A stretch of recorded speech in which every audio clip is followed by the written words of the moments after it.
I call the honourable member for Macon. Oh, sorry.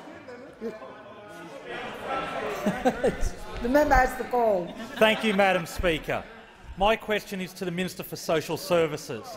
Is the minister aware that in my electorate of Charlton there are 8,132 families and 14,120 children receiving the school kids bonus?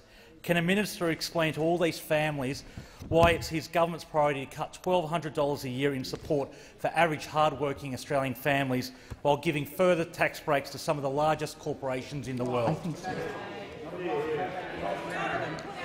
Would the honourable member for Charlton, and I apologise for not having his correct title at hand, to whom you are asking that question?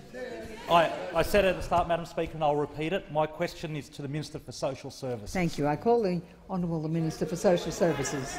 Madam Speaker, thank the member for Charlton for his question.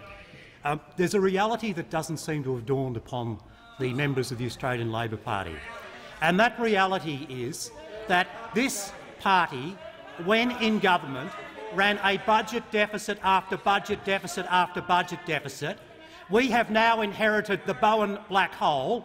We have got a huge debt which has been expanding every year The member since— for Kingsford Smith. I call the honourable member for Isaacs.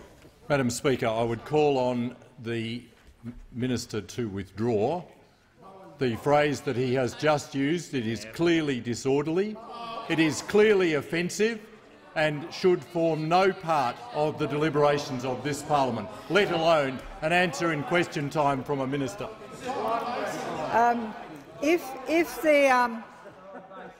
We'll have silence.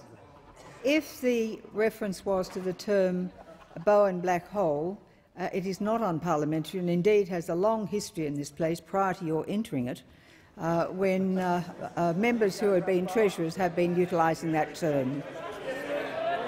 I call the honourable minister. I call again the minister for Isaacs, member for Isaacs. If I could be further heard, Madam Speaker, on this point, I would again suggest that this is offensive and offends in particular against the principle that members should be referred to by their electorates and by their titles. There is no point of order. I call the minister. Madam Speaker, I'll tell you who this is offensive to. It's offensive to the Australian people who are now struggling with the debt that you left them. Are now struggling with the debt that you left them. That's the reality. That's the reality. And oh my. There is too much noise on my left. Oh my, Madam Speaker, how sensitive they are when we talk about the deficits and the debt mountain which they've left the Australian people, which they've left them. Don't come in here and ask stupid questions